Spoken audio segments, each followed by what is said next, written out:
چنانچہ میں آپ کو ایک عجیب واقعہ سناتا ہوں۔ ایک انگریز عورت تھی جو ریٹائرڈ لائف گزار رہی تھی، یعنی 65 کی ایج کی تھی۔ وہ ایک مرتبہ اپنی گاڑی پر دوسرے شہر جا رہی تھی تو اس کی گاڑی کا ٹائر پنکچر ہو گیا۔ اس نے گاڑی کو ایک طرف سڑک کے پل کیا، باہر نکل کے دیکھا تو ٹائر پنکچر تھا۔ اب وہ عورت ذات تھی، اس کے اندر تو اتنی طاقت نہیں تھی کہ وہ بڑی گاڑی کا ٹائر خود بدل سکے۔ ٹائر ہلانا جلانا ہی اس کے لیے مشکل تھا، اور گاڑی بڑی 4x4 تھی۔ چنانچہ وہ کھڑی ہو گئی کنارے پہ سڑک کے، اور دوسری جو کاریں گزر رہی تھیں ان کو اس نے ہاتھ سے روکنا چاہا تاکہ کوئی اس کی مدد کر سکے، مگر ہائی وے ایسا تھا کہ تیز گاڑیاں آ رہی تھیں اور جا رہی تھیں، اور کوئی رکنے کو تیار ہی نہیں تھا۔ حتیٰ کہ سخت دھوپ کے اندر اس کو پسینہ بھی بہت آیا، اور وہ بہت پریشان بھی تھی، اور گاڑی کوئی رک ہی نہیں رہی تھی۔ کوئی 1 گھنٹہ انتظار کرنے کے بعد ایک نوجوان لڑکے نے جو 20-25 سال کی عمر کا تھا، 25 سال کی عمر کا، اس نے گاڑی روکی اور اس نے پوچھا کہ آپ کیوں یہاں کھڑی ہیں؟ اس نے کہا کہ میری گاڑی کا ٹائر پنکچر ہو گیا ہے، اگر آپ میری ہیلپ کر دیں تو آپ کی مہربانی ہوگی۔ اس نے کہا بہت اچھا۔ چنانچہ وہ لڑکا اپنی گاڑی سے باہر نکلا اور آ کے اس نے ٹائر کو دیکھا۔ اس نے یہ بھی دیکھا کہ یہ عورت اتنی دیر سے دھوپ کے اندر کھڑی ہے اور اس کو پسینہ آیا ہوا ہے، اور اس کا چہرہ دھوپ کی جلن کی وجہ سے سخت یعنی سرخ ہو گیا ہے۔ تو اس نے جب دیکھا کہ وہ عورت اتنی تکلیف کاٹ چکی ہے تو اس لڑکے نے اس عورت کو کہا کہ آپ ایسا کریں، آپ میری گاڑی کی فرنٹ سیٹ پہ جا کے بیٹھ جائیں، میری گاڑی کا اے سی چل رہا ہے، آپ اے سی میں بیٹھیں گی تو آپ کی یہ گرمی ختم ہو جائے گی، اور میں اتنا اسٹرانگ ہوں کہ میں اکیلا اس ٹائر کو بدل سکتا ہوں، میرے بارے میں وری نہ کریں۔ چنانچہ پہلے تو اس عورت نے کہا نہیں میں آپ کی ہیلپ کروں گی، اس نے کہا مجھے ہیلپ کی ضرورت نہیں ہے، میں اکیلا یہ کام کر سکتا ہوں۔ تو وہ بوڑھی عورت آ کے اس کی گاڑی میں فرنٹ سیٹ پہ بیٹھ گئی۔ اب وہ فرنٹ سیٹ پہ بیٹھی ہوئی ہے اور ایئر کنڈیشنر کی ٹھنڈی ہوا اس کو لگ رہی ہے، تو اس کا پسینہ ختم ہو گیا، جو دھوپ کی تکلیف تھی وہ ختم ہو گئی، اور وہ عورت دیکھ رہی ہے سامنے ونڈ سکرین سے کہ وہ لڑکا اکیلا اس کی گاڑی کا ٹائر بدل رہا ہے۔ وہ بڑی حیران تھی، یہ کتنا اچھا نوجوان ہے کہ جو اکیلا اتنا وزنی ٹائر اٹھا رہا ہے اور اس کو یہ تبدیل کر رہا ہے۔ اس نے دل میں سوچا کہ میں اس لڑکے کو ٹائر تبدیل کرنے پر $500 انعام دے دوں گی۔ چنانچہ جب لڑکے نے ٹائر تبدیل کر دیا، اس نے آ کے بتایا کہ اس کو کہ بڑی اماں میں نے ٹائر بدل دیا ہے، اب آپ اپنی گاڑی چلا کے جا سکتی ہیں۔ عورت نے اپنی جیب سے $500 نکالے اور اس کو دیے کہ اچھا یہ میری طرف سے تم انعام کے طور پہ لے لوں۔ اس لڑکے نے جواب دیا کہ نہیں میں انعام نہیں لوں گا۔ اس نے کہا کیوں؟ لڑکے نے جواب دیا It is objective of my life to help others. It is objective of my life to help others. When I help someone, I feel happy. تو جب لڑکے نے یہ کہا تو اس بوڑھی عورت کے دل و دماغ میں یہ جو سینٹینس تھا یہ لکھا گیا۔ اب وہ اپنی گاڑی چلا کے اپنے گھر کی طرف جا رہی ہے اور اس فکرے کو بار بار وہ ریپیٹ کر رہی ہے کہ اس بچے نے کتنی اچھی بات کی۔ It is objective of my life to help others. When I help someone, I feel happy. بس میرے لیے اتنا ریوارڈ کافی ہے۔ اب اتنی دیر میں اس بوڑھی عورت نے محسوس کیا کہ اس کو بھوک لگی ہوئی ہے۔ اس نے کہا اچھا جو قریبی ریسٹورنٹ آئے گا میں اس پہ اتر کے کھانا کھاؤں گی اور پھر آگے سفر کروں گی۔ چنانچہ ریسٹورنٹ آیا، وہ بوڑھی عورت اتری اور ریسٹورنٹ میں کھانے کے لیے گئی۔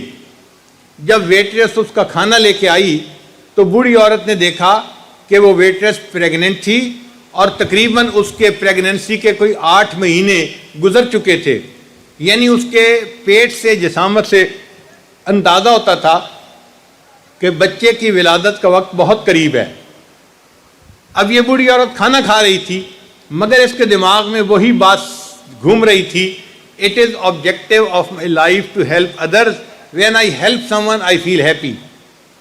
اب جب اس نے اس ویٹریس کو کہا کہ میرے لیے پیپسی لاؤ، میرے لیے فلاں لاؤ، اور وہ لڑکی اس پریگننسی کی حالت میں کام کر رہی تھی، تو اس کے ذہن میں خیال گیا کہ میں ریٹائرڈ لائف گزار رہی ہوں، میرے بینک اکاؤنٹ میں کئی لاکھ ڈالر موجود ہیں جو مجھے ملے تھے ریٹائرمنٹ کے، اور یہ لڑکی اس حالت میں بھی مزدوری کرنے پہ، کام کرنے پہ مجبور ہے، تو اس کا مطلب ہے کہ اس کے فائنینشیل حالات اچھے نہیں ہیں، ورنہ تو اس کو گھر میں آرام کرنا چاہیے تھا اس حال میں۔ چنانچہ وہ ویٹریس جب نیکسٹ ٹائم آئی تو اس نے اس سے پوچھا کہ تم چھٹی کیوں نہیں کر لیتی، تمہاری پریگنینسی کا وقت قریب ہے۔ اس نے کہا ہاں 1-2 ہفتے کے بعد میرے بچے کی ولادت ہو جائے گی، مگر میرا خاوند نوکری کرتا ہے اور اس کی تنخواہ اتنی زیادہ نہیں ہے، اور جو ہاسپٹل ہے اس میں $5000 اس ڈیلیوری کیس کے لگتے ہیں، تو میں نے سوچا کہ کچھ دن میں بھی مزدوری کر لیتی ہوں، تو کچھ پیسے میں جمع کر لوں گی، کچھ میرا خاوند جمع کر لے گا، تو ہم مل کے ہوٹل جو ہاسپٹل ہے اس کے بل پے کر سکیں گے، اس لیے میں کام کرنے پہ مجبور ہوں۔ جب اس لڑکی نے یہ بتایا تو اس عورت کے دل میں ہمدردی پیدا ہوئی کہ میرے لیے $500 تو کوئی حیثیت نہیں رکھتے، تو اس کو کیا یہ $5000 میں ہی نہ کیوں ہدیہ دے دوں۔ اس نے اپنا چیک بک نکالی اور $5000 کا چیک لکھا اور ایک لفافے میں ڈال کے اس ویٹریس کو دیا، اس کو کہا کہ یہ میری طرف سے انعام ہے، تم اسے یہاں نہیں کھول سکتی، گھر جا کے کھول لینا اس لفافے کو۔ اس نے کہا بہت اچھا، اس نے اس لفافے کو اپنی جیب میں ڈال لیا۔ اب یہ ویٹریس جب اپنے گھر گئی تو اس کا خاوند بزنس ٹرپ پہ گیا ہوا تھا، وہ واپس آ چکا تھا، چنانچہ ویٹریس نے کھانا بنایا ہوا تھا، میاں بیوی دونوں مل کے کھانا کھا رہے تھے۔ کھانے کے دوران میاں بیوی آپس میں بات کرنے لگے کہ اب ڈیلیوری میں کتنا ٹائم رہ گیا ہے اور ہمیں ہاسپٹل کے بل کے لیے ارینجمنٹ کر لینی چاہیے۔ تو لڑکی نے بتایا کہ آج ایک عورت آئی تھی کھانا کھانے کے لیے اور اس نے آج مجھے ایک انعام بھی دیا۔ تو خاوند نے پوچھا کیا انعام دیا؟ اس نے کہا وہ میری جیب میں لفافہ موجود ہے، میں لاتی ہوں۔ لڑکی اپنی جیب سے لفافہ لے کے آئی اور اپنے خاوند کو پکڑا دیا۔ اب اس کے خاوند نے جب وہ لفافہ کھولا تو اس کے اندر $5000 کا چیک بھی تھا جو ڈیلیوری کا فل خرچہ تھا 100%، اور اس میں ایک چھوٹا سا رکا بھی تھا، پرچی بھی تھی، اور پرچی پہ لکھا ہوا تھا "It is the objective of my life to help others. When I help someone I feel happy." یہ وہی بوڑھی عورت تھی کہ جس کے ٹائر کو اس نوجوان نے بدلا تھا، اور اس نوجوان کی بیوی کو اس بوڑھی عورت نے $5000 کا چیک انعام میں دیا تھا۔ What goes around comes around۔ ہم خیر خواہی دوسرے کے ساتھ کریں گے، اللہ تعالیٰ ہمارے ساتھ خیر خواہی کا معاملہ فرمائیں گے۔ ہم ایمان والے ہیں، کلمہ پڑھنے والے ہیں، ہمیں اللہ نے دنیا میں وسائل دیے ہیں، دنیا کے اندر طاقت دی ہے، صحت دی ہے، نعمتیں دی ہیں، ہم کیوں نہیں دل میں یہ عہد کرتے کہ ہم معاشرے کا ایک ایسا فرد بن کر رہیں گے جس کے دل میں سب کا درد ہوگا، ہم ہر ایک کے لیے تڑپیں، ہر پریشان حال بندے کی پریشانی کو اپنی پریشانی کے سمجھے۔ نبی علیہ السلام نے ارشاد فرمایا جو مومن دوسرے بھائی کی پریشانی کو دور کرنے میں لگا رہتا ہے، اللہ تعالیٰ اتنی دیر اس بندے کی حاجت براری میں لگا رہتا ہے۔ تو بھائی اپنی زندگی کی ترتیب کو ریوائز کرنے کی ضرورت ہے۔ ہم ایسے رہیں کہ جہاں ہوں ہم دوسروں کو گڈز ڈیلیور کر رہے ہوں، دوسروں کو بھلائی دے رہے ہوں، اچھائی دے رہے ہوں، ہر بندہ کہہ رہا ہو یہ کتنا اچھا انسان ہے، اس کا وجود تو ہمارے لیے باعث رحمت ہے۔